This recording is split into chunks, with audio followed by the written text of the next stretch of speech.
Tonight on Ukraine Today, advances of the occupiers in the Sumy and Zaporizhzhia regions. What price the enemy pays for the temporary success?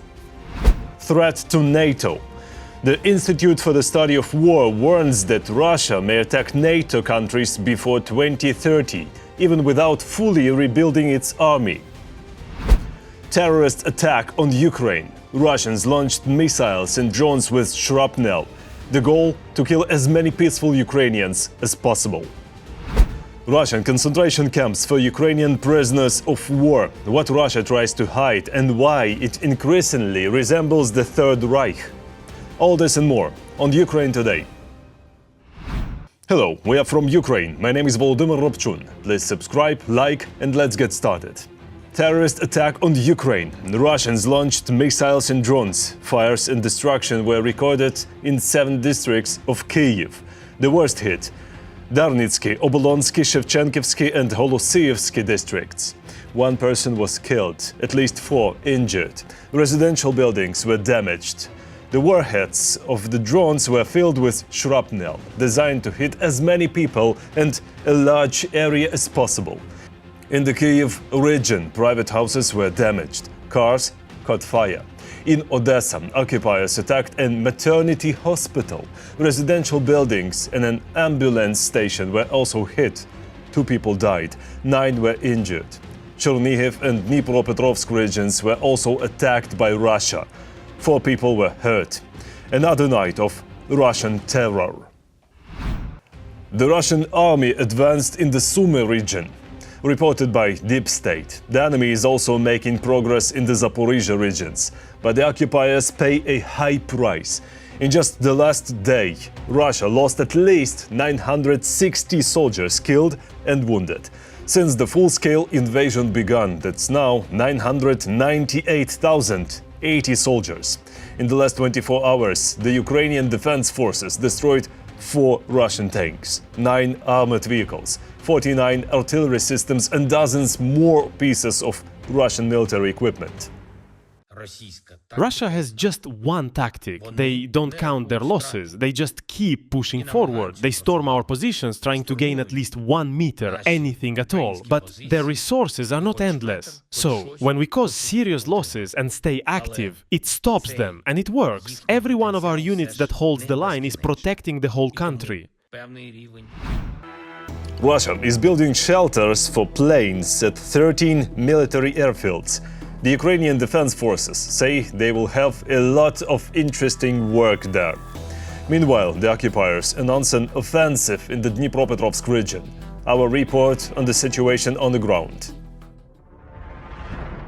The Ukrainian Defense Forces carried out a strike on the Savazlika airfield in Russia's Nizhny Novgorod region.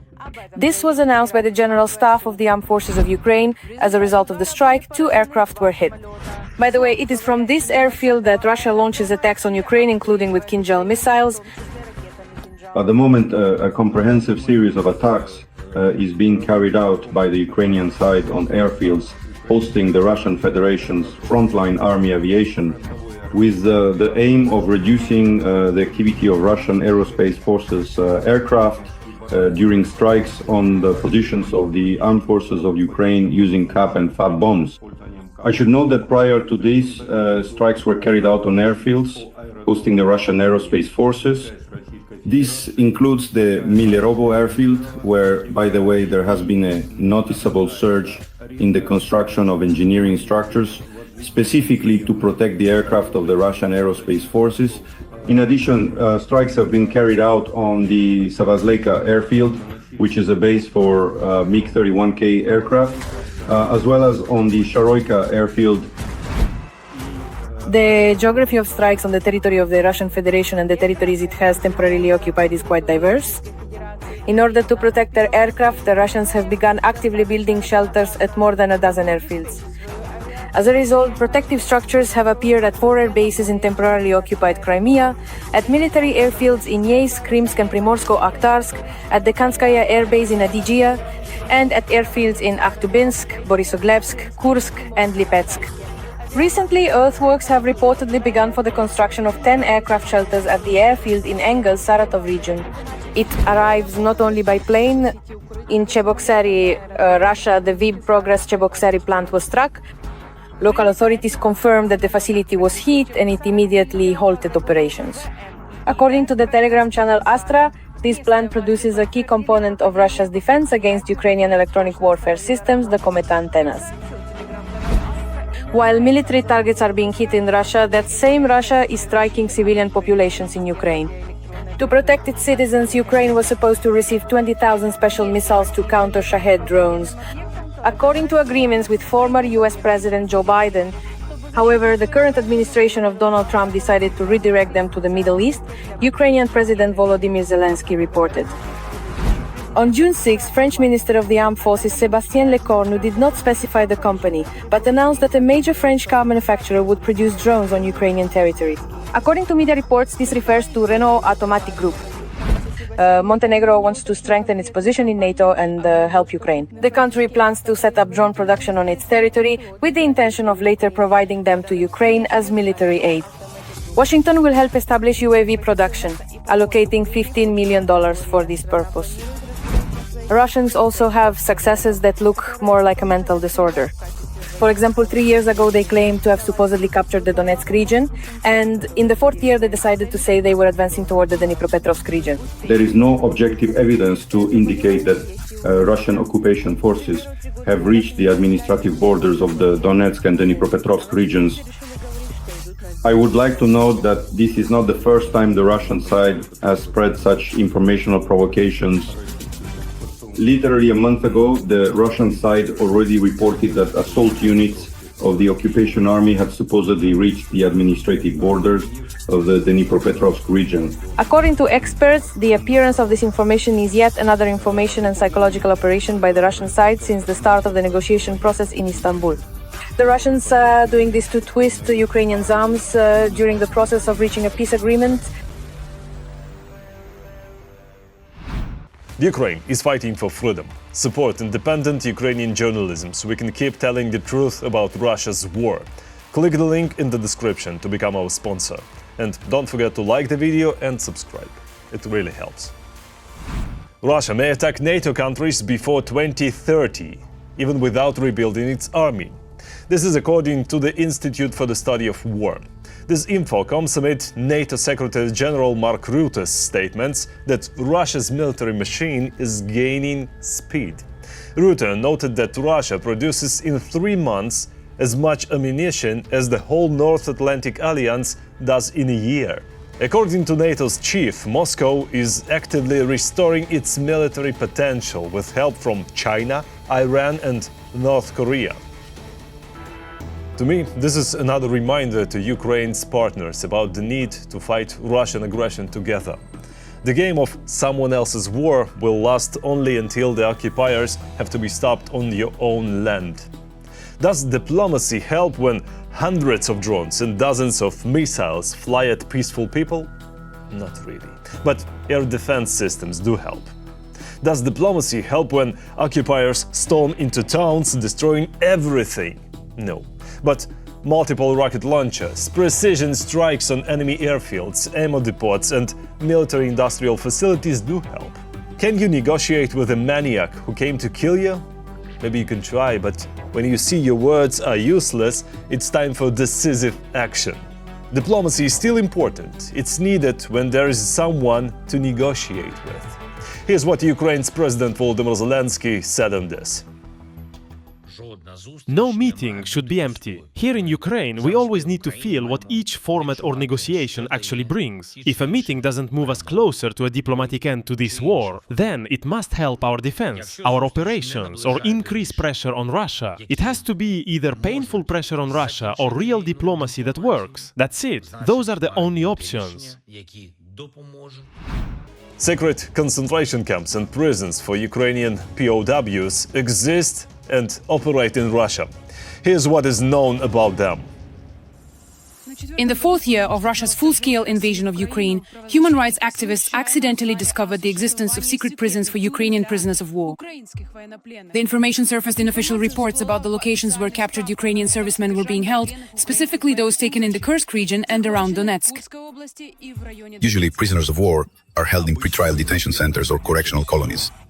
But in one of the cases, human rights activists noticed a temporary detention center for individuals detained for opposing the special military operation. It became known that the Russian authorities had created an entire system of secret prisons for Ukrainian prisoners of war. They are not part of the Federal Penitentiary Service system. Apparently, they are controlled by the Ministry of Defense and the military police. And there is no information coming from there. We have submitted requests, they categorically refuse to provide any information. There are at least 5 such centers. At a minimum, we know about 3 or 4 from case materials. Plus, there is this report. That makes 5. I dare say there could be even more. One of these centers was mentioned in a segment on the Zvezda TV channel, which aired in 2022. The Russian security forces did not expect it to attract any special attention. The video report did not specify exactly where this prison is located. The territory of a former grain storage facility, now a temporary detention center for Ukrainian armed forces prisoners of war, is located here. And this center was set up here in literally just 4 days. This is a very large camp which provides not only all the necessary living conditions for the soldiers, but most importantly, of course, this area where the prisoners of war are actually held. Moreover, it's not just 2 rows of barbed wire, but also a highly advanced security system. In secret prisons, inhumane conditions of detention are practiced, as described by Ukrainian soldiers who have returned from captivity. If over there, the torture chambers were makeshift setups in basements, here it has been scaled up to torture facilities capable of holding hundreds of people. According to Polozov, after the war ends, the practice of secret detention sites could also be applied to Russian citizens. Back in 2022, in the temporarily occupied territories of Ukraine, the Russians came up with similar pretrial detention centers. For example, there is the specially created detention center number 2 in Crimea, which is fully overseen by the FSB and operates independently from the Federal Penitentiary Service. It's one of the toughest detention centers in all of Russia. Many people compare these detention centers, for example, to the one in Korotovo, the FSB-run facility, which is under strict FSB control. In the cells, from 6 in the morning until 10 at night, you are not allowed to sit or lie on your bed. Detention center number 2 in Simferopol. It was opened quite recently, in the fall of 2022, and at first glance, it looks no different from other detention centers scattered across Russia. But that's only at first glance. In this Simferopol detention center, there are people being held without any open criminal cases at all, so lawyers can't get access to them. And they simply don't allow me to see her. She doesn't even know that she has a lawyer. She doesn't know that people are looking for her. She doesn't know that people are fighting for her. They tell me that she's not there. Prisoners are forbidden to look the detention center staff in the eye and are forced to memorize the Russian national anthem. Russia. At penal colony number 10 in Mordovia, staff torture prisoners with physical exercises. Almost all the guards at penal colony number 10 hide their faces under balaclavas or medical masks. There's an absolutely terrifying detention center in Kamyshin. That's in the Volgograd region. People come from there, and Ukrainians end up there in exchange too, and they already have serious psychological problems because they're not even allowed to talk to each other there. Comparable conditions exist in one of the most notorious Russian torture sites for Ukrainian citizens detention center number 2 in Taganrog. They beat the guys' organs and even cut their tongues in half simply because they refused to accept what Russia was forcing upon them. In at least 29 penal colonies and detention centers where Ukrainian prisoners are currently held, Russians beat and torture them. Apparently, this form of pressure and these illegal actions by the FSI and administration, which do not comply with current legislation, are quite clearly aimed simply at breaking the prisoners, so to speak, shaping their stay there in such a way that life becomes absolutely unbearable, that it turns into some kind of truly horrific, nightmarish existence. Being in a Russian prison is an extremely harsh ordeal. Russia has established more than 300 detention facilities for Ukrainian prisoners of war, including prisons, penal colonies, and pre-trial detention centers, both on its own territory and in the occupied regions of Ukraine and in Belarus. In the 2 years that I was in captivity, I never once saw the Red Cross. Not a single organization that monitors the conditions of prisoners of war, not a single one. According to the Office of the President of Ukraine, as of May honest, around 8,000 Ukrainian prisoners of war are being held in Russia. When people are tortured and abused so terribly, it's assumed that something is being demanded from them, some kind of testimony. But most of these people already give their statements within the first 1 or 2 days. That's basically it. What's the point of torturing them? What's the point of continuing to torture and abuse them? They are tortured and abused simply because they can be... In December 2024, the Ukrainian authorities reported that more than 16,000 peaceful Ukrainian civilians could be held in prisons in the Russian Federation. Every voice matters. Join our community, support independent journalism and help us bring you the truth from Ukraine. Become a member of Ukraine Today. Join us now. The Kremlin allowed cutting 20% of Russians' salaries for bad behavior. Dictator Putin signed a law regulating punishment for employees of companies and organizations who violate labor discipline. The most interesting part is what exactly counts as a violation. More about this next. The Kremlin is tightening the screws on Russians once again, and the further it goes, the harsher it gets. Everyone will be satisfied in this regard. Everyone will get everything they're entitled to. This time, the bunker dweller has allowed Russians to be deprived of their salaries for bad behavior. Oh no! Oh no! That's definitely not enough. And no one doubts that this isn't enough for a dictator. And maybe after some time he'll issue another absurd decree. It's clear that the Kremlin can make any decision, no matter how idiotic. According to the document, employers are granted the right to reduce the total salary of citizens of the Russian Federation by up to 20%. To do this, as stated in the law, employees can be deprived of their bonuses. I think the main reason is to move towards social credit scores like they have in China, where each person has a certain reliability rating, according to which they are promoted at work and paid their salary. And, accordingly, when a person is considered unreliable, they can quickly slide down to the bottom of society. And there is already information that Russia is also considering how to implement such things. Well, this so-called economic whip, as it is often referred to, is also in many ways the very first step in that particular direction. The explanatory note states that this measure is aimed at increasing labor discipline and motivating employees to comply with established rules. The profit that comes from this, from what is essentially robbery, is robbery of the population. Well, of course it goes to the state. Who else would it go to? But maybe, by the way, also to Putin's oligarchs. At the same time, the employer retains the right to apply other forms of disciplinary action, such as a remark, a reprimand, or dismissal. In fact, the idea that, well, let's put it mildly, you can simply not pay 20% of someone's salary, that's just one of the ideas. The main idea that's currently being discussed in Russia, or at least, let's say, being floated in the information space, is the idea of not paying pensions.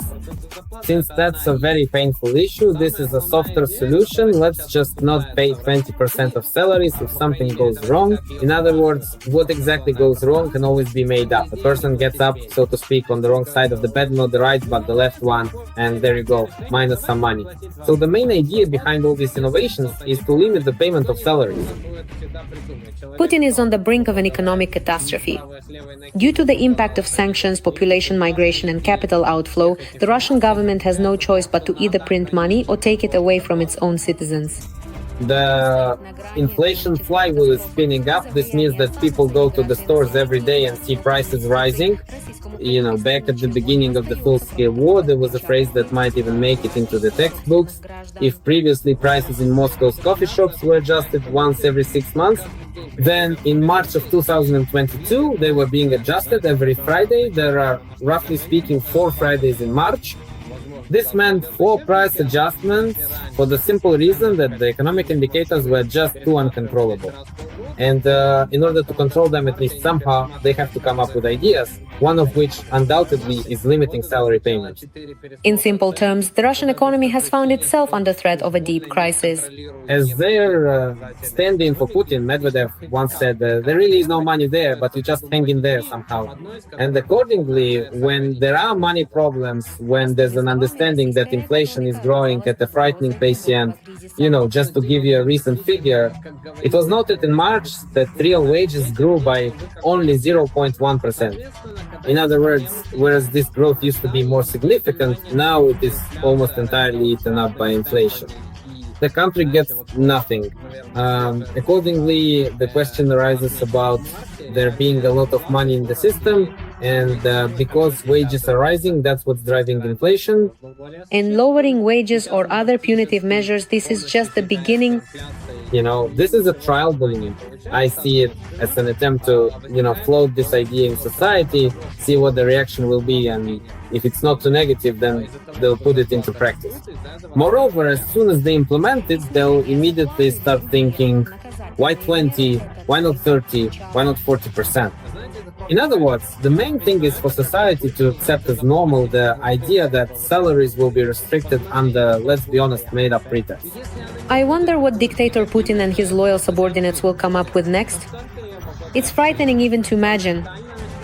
The longer Putin remains president, the greater the likelihood that this exhausted patience will not just end in some kind of revolution in Russia, but that the country will simply break up into different states. And each of these states will then look for its own path forward separately. Some will move toward China, while others, on the contrary, will turn toward their neighbors. For example, Karelia and the Leningrad region have a long border. By the way, Pskov and Novgorod as well, right? Northern Europe is much closer there than China. The Kremlin dictator is destroying his own empire with his own hands, and sooner or later it will definitely fall. That's all for today. Thank you for being with us. We read your comments and we feel your support. Strength to Ukraine's defenders. Glory to Ukraine. Don't forget to like, subscribe, and see you next time.